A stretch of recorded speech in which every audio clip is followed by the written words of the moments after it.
Hello everybody, I'm Rebecca McLaughlin-Eastham and I'm delighted to say that my next guest in the Energy Connect studio is Michael Lewis, the CEO of Uniper. Michael, it's great to see you. Thank you for joining me in the Energy Connect studio. How are you? Very well, thank you. Great to be here. How are you enjoying Gastech so far?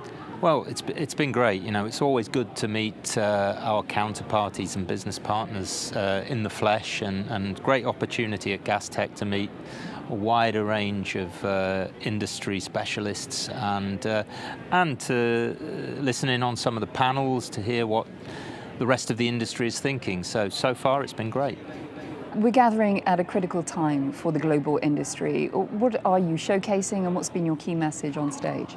Well, for us at Uniper, our key objective now is to decarbonise our portfolio. We've started down the road of decarbonising our electricity portfolio. That means phasing out coal, and it means decarbonising gas, and that means either with carbon capture or with hydrogen. So we're looking at how we can deliver that, and that's all part of UK and Germany's attempts to decarbonise, particularly the Kraftwerk strategy in Germany.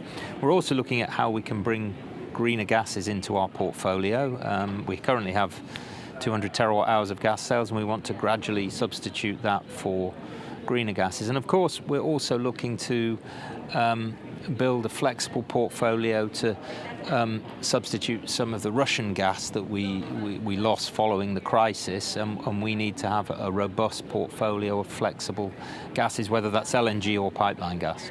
Give me Uniper's perspective on LNG at this time. Well, we have a sizable LNG portfolio which we used during the crisis to bring secure gas into Europe, and we built in super quick time the Wilhelmshaven regas terminal. So we've had a strong position there, and we're looking to develop that to make sure we can continue to supply that flexible gas into Europe. How are we positioned, and with a long lens looking at the security of supply, what's the situation in Europe as you see it? Well, I think we're through the worst of it. Never say never, but we've built up regas capacity. We've got storage that is going to be full again by the end of the autumn. So we're going into this winter in a strong position, and I think we're in a strong enough position to navigate our way through this winter. And after that, we will start to see more LNG volumes coming onto the market. So the position will start to stabilise. So I'm optimistic that we're in a good position to manage the challenges of the winter and indeed for the midterm.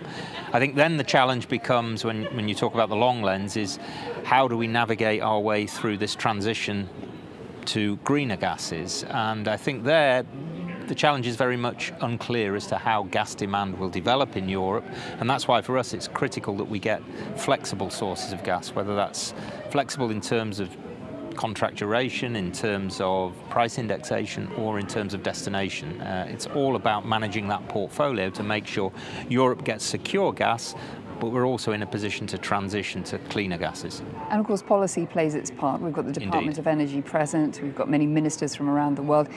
Is policy going fast enough for your liking? I think I would rather see, we always say this, more decisive policy making and more clarity. That means we get the ability to build a supply chain, we get the ability to have a clear picture of where we want to go, and it means we can take the necessary investments. And the better we have clarity, the stronger the policy, the simpler the policy, and that always comes at a premium. You want to understand the investment you're making. All of that means, in the long run, lower costs for everybody. What are some of the interesting conversations that you're having on the ground here at Gastech? Take us behind the scenes. Well, mainly with potential counterparties. And what I like about Gastech is that you can talk to 3 or 4 different people and you get 3 or 4 different perspectives about how the gas market's developing, prices, the LNG market, and you also get the opportunity to talk to regulators and officials and even ministers, and they give you a different perspective from an individual country. So it's the richness of the conversations that's really valuable. Well, I've enjoyed the richness of this conversation, Michael. It's been a pleasure. Great to see you again. Likewise, thank you.